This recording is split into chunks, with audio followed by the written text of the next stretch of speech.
Pizza pocket બનાવવા માટે બ્રેડમાંથી આ રીતે આપણે કિનારી છૂટી પાડી નાખવાની છે.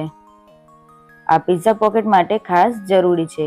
હવે આ બ્રેડને આપણે વેલણથી થોડું વણી લેશું અને પાતળું બનાવી લેશું. આ સ્ટેપ પણ ખૂબ જ ઇમ્પોર્ટન્ટ છે, નહીં તો પિઝા પોકેટ આપણે જ્યારે ચિપકાવીશું ત્યારે ચીપકશે નહીં. પછી આ રીતે બ્રેડને 2 ભાગ કરી લેવાના છે. પછી વચ્ચે આપણે એડ કરીશું સ્ટફિંગ. સ્ટફિંગ બનાવવા માટે મેં અહીંયા વિડીયો નથી લઈ શકી, તો એના માટે અહીંયા આપણે ગાજર અને કોબીને છીણી લેવાનું છે. કેપ્સિકમના ટુકડા, બાફેલી મકાઈ, ચીઝ અને પનીરને પણ છીણી લેવાનું છે. Oregano, chilli flakes, tomato sauce, આદુ મરચાંની પેસ્ટ, મરી પાવડર, મીઠું, આમચૂર પાવડર ના હોય તો વિનેગર એડ કરીને આપણે સ્ટફિંગ રેડી કરી લેવાનું છે.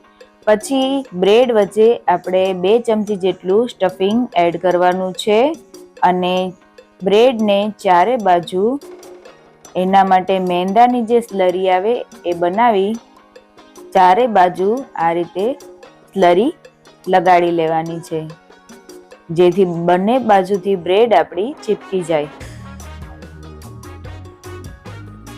પછી આ રીતે હાથની મદદથી દબાવીને એને કાંટાવાળી સ્પૂનની મદદથી પણ તમે આ રીતે ચિપકાવી શકો છો. આવી રીતે દબાવીને ભરવું ખૂબ જ જરૂરી છે. બધી જ બ્રેડ અહીંયા સ્ટફિંગ ભરીને રેડી કરી લેવાની છે. હવે આ સ્લરીમાં ડીપ કરવા માટે એક મેંદાની અને ચોખાના લોટની સ્લરી રેડી કરવાની છે. આ સ્લરી આપણે પાતળી જ રેડી કરવાની છે.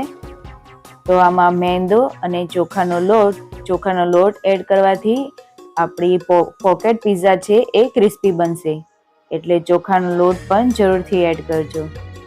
બંને એડ કરી પાણી એડ કરીને સ્લરી રેડી કરવાની છે અને આમાં થોડું સ્વાદ અનુસાર જેટલું મીઠું એડ કરવાનું છે, જે ખૂબ ઇમ્પોર્ટન્ટ છે, જેથી કરીને આપણી સ્લરીમાં મોરું હોય તો પછી આપણા પોકેટ પિઝા મોરા ન લાગે. આ રીતની પાતળી સ્લરી રેડી કરી લેવાની છે.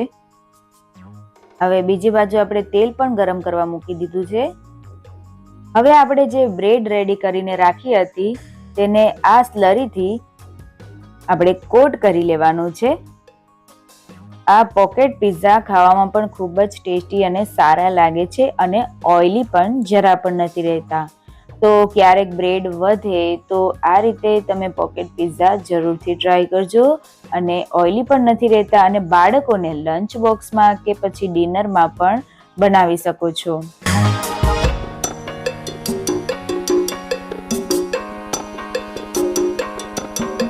આ રીતે ચારે બાજુથી જ્યારે સ્લરીથી કોટ કરી લઈએ પછી આપણે તેલમાં એને તળી લેવાના છે.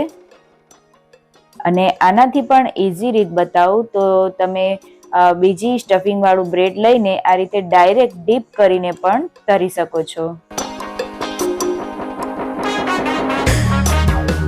હવે આને બ્રાઉન કલર આવે ત્યાં સુધી આપણે તળી લેવાના છે. તો રેડી છે આપણા આ પોકેટ પિઝા.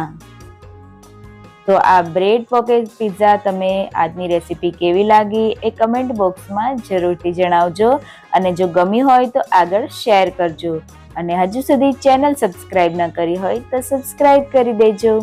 બસ આ જ રીતે આપણે પોકેટ પિઝા પણ તળી લેવાના છે.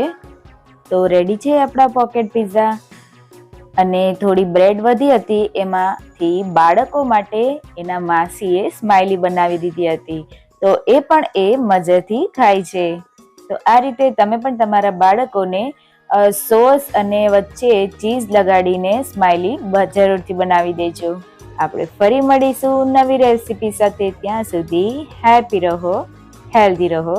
જય હિન્દ, જય સ્વામિનારાયણ.